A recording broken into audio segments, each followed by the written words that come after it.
Halo teman-teman, jadi kami dari kelompok 2 PKN akan menayangkan video terkait dengan tantangan dalam identitas nasional. Pertama, perkenalkan, aku Akila Aisyah.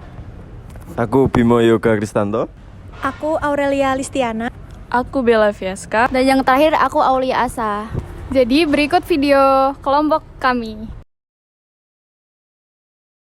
Perkenalkan, aku Akila Aisyah dari kelompok 2 mata kuliah PKN. Kali ini aku udah bersama temanku dari Fakultas Kehutanan. Saya Bayu Hadi. Jadi, kali ini kelompok 2 akan menanyakan beberapa pertanyaan terkait tantangan mahasiswa dalam mengenal identitas nasional. Oke, jadi pertanyaan pertama, mengapa identitas nasional itu penting bagi suatu negara?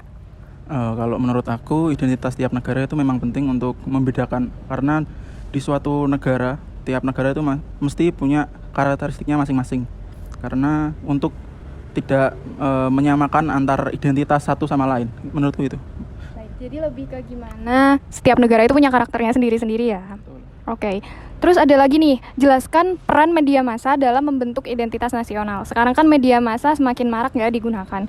Bagaimana media massa ini mempengaruhi persepsi masyarakat terhadap identitas nasional dan citra suatu negara? Nah, kalau menurutku itu media sosial itu penting untuk menyebarkan atau mengenalkan identitas tiap negara dari negara satu ke lainnya, karena media sosial itu mencakup dari semua dunia ya tentunya, karena untuk menyebarkan atau mengenalkan identitas kepada negara lain itu untuk membangun branding negara itu sendiri. Penting. Setuju banget sama Bayu, karena media sosial ini mudah ya aksesnya untuk seluruh negara. Jadi merupakan salah satu bentuk dari globalisasi yang mempermudah bagaimana kita saling mengenali suatu negara beserta identitas nasionalnya masing-masing. Gitu. Oke, makasih Bayu atas kesediaannya pertanyaannya. Oke, makasih. Halo, perkenalkan aku Aulia Asa dari Fakultas Kehutanan, akan menanyai beberapa teman-teman dari Fakultas Kehutanan mengenai tantangan identitas nasional. Nah, kebetulan di sini ada Fitrah, teman saya dari Fakultas Kehutanan. Bagaimana cara kamu mempertahankan budaya lokal, makanan lokal di era gempuran makanan-makanan luar negeri yang sudah menguasai dan merajalela di Indonesia? Kalau menurutku sendiri, jujur saya juga suka kayak makanan Jepang, kayak sushi dan semacamnya. Namun di sisi lain, makanan kita pun juga terkenal di budaya luar, bukan? Itu contohnya itu kayak rendang. Kemarin itu siapa ya yang TikToker itu Isospeed. Nah, Isospeed itu kan ke Indonesia. Nah, dengan Isospeed ke Indonesia itu bisa meningkatkan peluang makanan kita atau budaya kita masuk ke budaya mereka juga. Dengan cara kita mengenalkan budaya kita ke Isospeed, dan kemudian Isospeed bisa merekomen budaya tersebut ke budaya asing, begitu. Berarti makanan kita tuh juga berdaya saing di kancah internasional juga ya, selain bisa di kancah nasional seperti kayak rendang yang mungkin terkenalnya lewat influencer. Nah, saat ini kan banyak ya mengenai budaya barat yang masuk ke Indonesia. Misalnya drama Korea, drama Cina, dan budaya lainnya. Bagaimana cara kita menghadapi tantangan tersebut serta menguatkan budaya lokalnya? Oke, makasih pertanyaannya Bimo. Jadi kalau menurut pandanganku sendiri, memang kan budaya dari luar, Jepang, Cina, Korea, hiburan-hiburan seperti itu kan sangat marak di Indonesia, terutama peminatnya dari berbagai kalangan usia.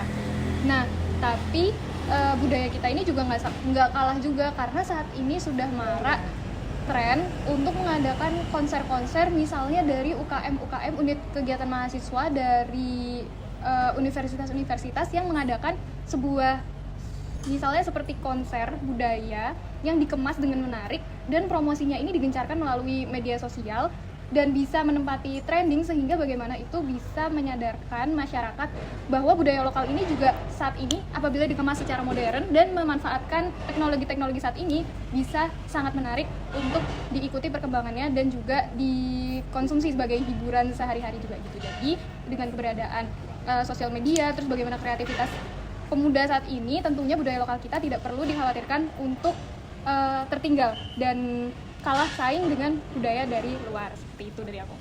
Oke, baik Isa, terima kasih atas pendapatnya. Sama-sama, Bimo. Apa namanya? Oh ya, perkenalkan, nama saya Titania Arsabriani dari Kehutanan Angkatan 22. Baik, langsung saja ya. Jadi menurut Titan, ini tuh dalam beberapa kasus, mahasiswa yang terlibat dalam aktivitas politik atau organisasi di universitas bisa mengalami polarisasi yang berpotensi mempengaruhi solidaritas nasional. Nah, perbedaan pandangan politik dapat menciptakan jarak antar kelompok mahasiswa dan merusak rasa persatuan dalam keberagaman yang seharusnya menjadi bagian dari identitas nasional. Bagaimana mahasiswa dapat menghadapi perbedaan politik dan ideologi di kampus tanpa kehilangan rasa persatuan dan identitas nasional mereka? Oke, menurut saya ya, cara mahasiswa menghadapi perbedaan politik dan ideologi itu dengan menerapkan nilai-nilai Pancasila. Karena kan di dalam nilai Pancasila itu, dalam kelima nilai Pancasila, jika diterapkan langsung di kehidupan itu, maka ideologi-ideologi yang dapat memisahkan antara satu dan lainnya itu dapat dipersatukan gitu. Seperti sila ketiga, yaitu persatuan Indonesia. Selanjutnya, dengan menghadapi ideologi dan politik yang berbeda ini, harus ada pendidikan toleransi di antar mahasiswa seperti itu. Jadi walaupun berbeda suku, berbeda bahasa, itu kita kan sama-sama belajar di UGM, kita sama-sama sebagai bangsa Indonesia. Jadi dengan cara menghadapinya itu dengan pendidikan toleransi yang lebih seperti itu, menurut saya. Sudah. Baik, terima kasih ya Titan. Mungkin di sini aku udah sama temanku, mungkin boleh perkenalan namanya siapa dan dari mana. Halo, kenalin aku Naya dari Kehutanan. Oke, Naya, mungkin aku boleh nggak nih nanya sedikit mungkin tentang PKN yang mungkin Naya ketahui atau mungkin Naya paham gitu?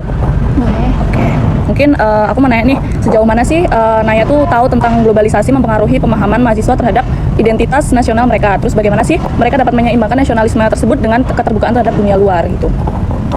Sependek pengetahuan saya, adanya era globalisasi ini tentunya mempengaruhi kehidupan berbangsa dan bernegara kita ya, khususnya mahasiswa. Apalagi saat ini ada banyak berita-berita dari luar negara terkait apa yang terjadi di luar negeri. Dan sebagai mahasiswa, dengan banyaknya berita itu tentunya saya tidak hanya berfokus dengan berita dari luar tersebut.